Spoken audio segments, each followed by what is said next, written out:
This is kind of an intro to my Culture War Dispatch video series and sort of an introduction to what is the shadow. The shadow, what is a shadow? Well, everything casts a shadow. Light and dark cast a shadow. Okay, so where's the light coming from?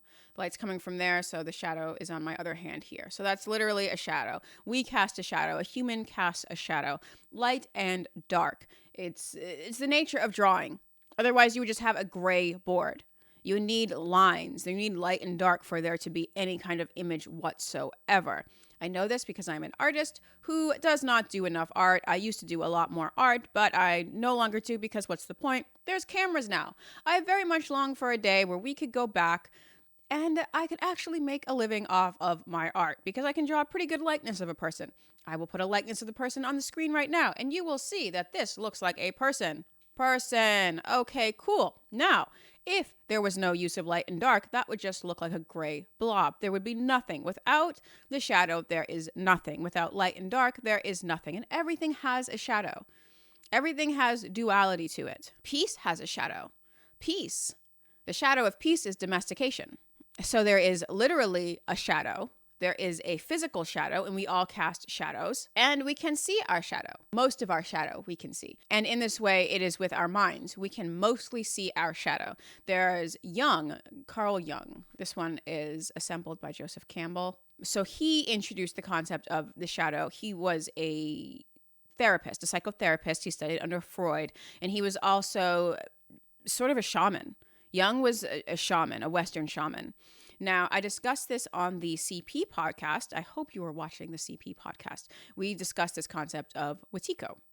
And this is about the modern shadow and what it has become now. I don't think Jung, I think he could have understood it, but I think he would be shocked by modernity because what we deal with now with social media is so much more complex and novel than we would have even thought in 10 years ago. What we're dealing with now, the mind sphere, the mind map, the game board on which we are playing is so much more complex than anyone could have imagined until very recently. And even us playing it, players in the game, playing that, it's hard for us to understand, and we do not understand it all. There are forces at work on our minds that we are not aware of. However, this is not a whole video on psyops. This is just about the shadow, just so that the Culture War Dispatch doesn't seem like lunacy. Now, I deal with the Culture War as a game because it kind of is. It's kind of a reactionary thing, it's sort of a function of group dynamics, is sort of a function of humans being human. So I kind of joke about it. It's a reactionary thing. So what is the shadow?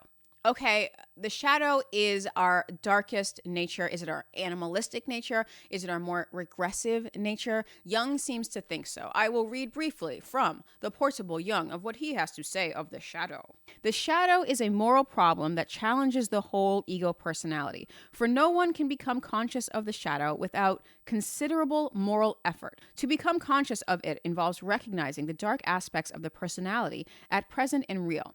The act is the essential condition for any kind of self-knowledge and is therefore, as a rule, meets with considerable resistance. Basically, it's seeing your dark side, and we do not want to see our dark side because we always want to see ourselves as good, but this is not true.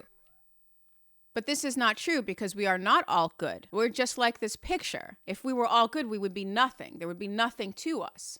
We are all light and dark. We are all shadow, half light. It kind of goes back and forth. So that's what the shadow is there for. Now, according to Wetiko, this is a man called Paul Levy. He's very good. Now, the end of the book kind of gets a little bit hippy-dippy, which is fine. I feel we have to be more open to hippy-dippy because our minds get hippy-dippy. And the world in which we live is kind of a mindscape. So we have to understand the in and outs of the mind. Now, that's not to say that the laws of physics don't play a major part, because they do. The laws of physics give us our cell phones and the technology and so forth and so on. But what is happening on our cell phones, that mindscape, is mental. That's the mental sphere. And that's why it's important to understand the mental sphere. This is a living shadow. Can you settle? Are we going to settle? Oh, so metaphysical. I want to make it not metaphysical because it doesn't need to be metaphysical to really be at play. It is definitely at play, and it is at play in our culture war. Our need to other, our need to separate is at play really in our culture war. So I don't want to make it seem metaphysical because it's not. Okay, so before I go into this reading, I'll just say a few things about the shadow. The shadow is always there. The shadow is disguised. The shadow, our darker side, maybe our more primitive side, less evolved side. You know, they say that darkness came before light, and that is true because most of the universe isn't next to a star. Most of the universe is away from the light. So the darkness may be stronger than the light, stronger. But how easily can that light cast out the darkness? Only a little bit of light can cast out a lot of darkness, right? Right? Okay, so here we are. Light and dark, shadow and regular self. So the shadow is always there, and the shadow is always hiding. Because the shadow doesn't want you to see it as there. Because as soon as you see it and embrace it, it ceases to be the shadow anymore, and it has made you stronger.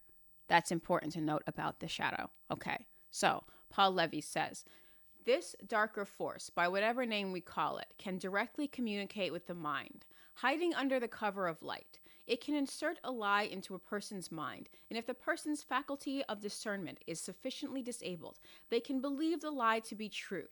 This leads to the person ultimately becoming deranged and out of touch with the truly real. Archons. The Gnostics refer to these as archons, which denotes a willful intent to deceive. I'm not going to read you the whole thing. Can you go somewhere? Shadow? Living shadow? Covered in shadow hair. So you look at this concept and you say, oh, that's similar to the Western concept of the devil, the great deceiver. He's always whispering in your ear and always lying. This gets into the othering. We have this need to other and then to project our hate onto the other. It's just a need. It's not, we say it's group dynamics, and yes, it's group dynamics, but it's also something about humans, and I don't know how to explain it, and I don't know the origin, the supreme origin of this. But this, they say in Kabbalah that this is the division of yourself from God. It does not have to be that hippy dippy. It does not have to be that metaphysical. However, I just butchered that creation myth and I could not leave it at that. Here is the Kabbalah creation myth as described by Paul Levy in Wetiko. At the very moment that God then conceived of the world and poured his infinite light into the vessels that he had prepared for this very event, the vessels were instantaneously filled and shattered by this influx of divine light. This catastrophic event, called the breaking of the vessels, shattered the vessels into shards. These shards fell through primordial space, the metaphysical void, while at the same time severing the previously united and unconscious opposites that constitute the underlying unified structure of the universe. Each shard entrapped a portion of divine light, seemingly separating these fragments of primordial light from their source. This division, this desire to other and then project evil on the other, but that evil is what you yourself are doing. Lies being whispered in our ear by what in the West we call the devil. And we are very fearful of the devil. We learned about it with Salem, how this idea that there is an evil that predates man, this idea is terrifying to us in the West because of our mythological beliefs, but whereas in the East, where it is yin and yang, it is less scary because they just know it is an interplay of light and darkness. And I like the idea of the interplay of light and darkness as a dance. I like this dance. It's beautiful in a way, just like the art. It's beautiful. You cannot have light without having dark because it must contrast. The two must contrast. And so is the shadow. Now, how it's playing out for us is a little scary. It's playing out in the culture war and this obsession we have with hating the other. And we're so divided in this country that we are projecting all of our evil onto the other side. And what is, I guess I'll read a portion of what Jung has to say about projection. The effect of projection is to isolate the subject from his environment, since instead of a real relation to it, there is now only an illusory one. Projections change the world into the replica of one's own unknown face. In the last analysis, therefore, they lead to an autoerotic or autistic condition in which one dreams a world whose reality remains forever unattainable. The ultimate goal of the shadow is to help us and to strengthen us. If we embrace our shadow, if we know how to use our own darkness, we can use that to make ourselves better.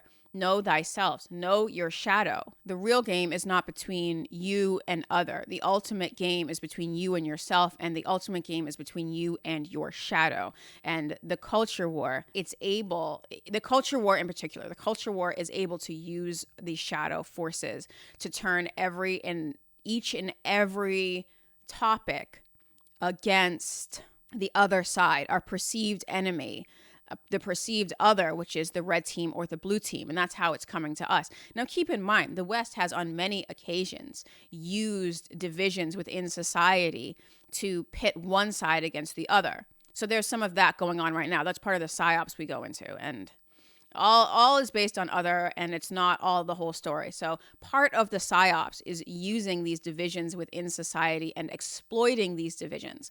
And these divisions come partially through the shadow. There is no movement so positive, no idea so positive that it can't be corrupted by the shadow, because it will just sneak in there in the blind spot. So that's why they say the road to hell is paved with good intentions. In seeking to do good, people do evil. The shadow is the darker portion of ourself, very simply, but it is more complex than that. Our shadow is our primitive desires, and our shadow is trying to help us. All of that stuff that we say, oh, ignore your darker impulses. Well, don't, because if you're angry for a reason. Maybe you're being disrespected. You're not given the recognition you deserve at your job, and you see that. So maybe you're angry for a reason. Maybe you yourself are failing to live up to your potential, and so you're angry at yourself. And so that shadow, that hate, is trying to tell you that you can do better for yourself. Okay, maybe the shadow is acting out as jealousy of another person. And maybe you have to look at that shadow, look at that jealousy and say, well, should I be jealous? Is my significant other taken with this other person? What about this other person am I jealous of? Is that something I could achieve, et cetera, et cetera? So don't ignore your shadow. Actually embrace your shadow. At least listen to it. And if your shadow is telling you to do something like super messed up, I don't know what it is, at least you can acknowledge, wow, that is a part of me, and ignore it. Consciously say, no, I'm not going to do this, shadow. Like you're a pedo, like you're a secret pedo. I don't know what to do if you're a secret pedo. If your shadow is like, hey, be a pedo, ignore it. You're not a pedo. You're definitely not a pedo. Jung defines the shadow differently than Levy defines Wetiko. I'll say, what is Wetiko? This is what from Levy. Wetiko is a cannibalizing force driven by insatiable greed, appetite without satisfaction, consumption as an end in itself, and war for its own sake, against other tribes, species, and nature, and even against the individual's own humanity. It is a disease of the soul, and being a disease of the soul, we all potentially have Wetiko, as it pervades and informs the underlying field of consciousness. Any one of us at any moment can fall into our unconscious and unwittingly become an instrument for the evil of Wetiko to act itself out through us and incarnate in our world. If we see someone who seems to be taken over by Wetiko and we think they have the disease and we don't, in seeing them as separate, we have fallen under the spell of the virus ourselves. Similar, not the same. Regardless, it's an insidious force that gets into our minds and tells us to be suspicious, that we are not safe, to constantly be on edge and to lash out and to attack in one way or the other. Yes, that's scary. That is the nature of life, though. That is the nature of being a human being. And when we came up, however we came up, we did have to survive. And there were things working against us. So that's just the way it is. So we're kind of now in this particular game, this minefield, whatever you want to call it. And we still have those evolutionary impulses of I have to fight. When he says we're reverting to our primal instincts, this Lord of the Flies is a very good example of what happened there. This shadow force that is within each of us. and is now being expressed within the culture war. And now that we understand all of that, I will release the culture war dispatch. And you will say, Maya, this is crazy. What were you thinking? And I will say, hey, what are you going to do? I'm an artist. Subscribe.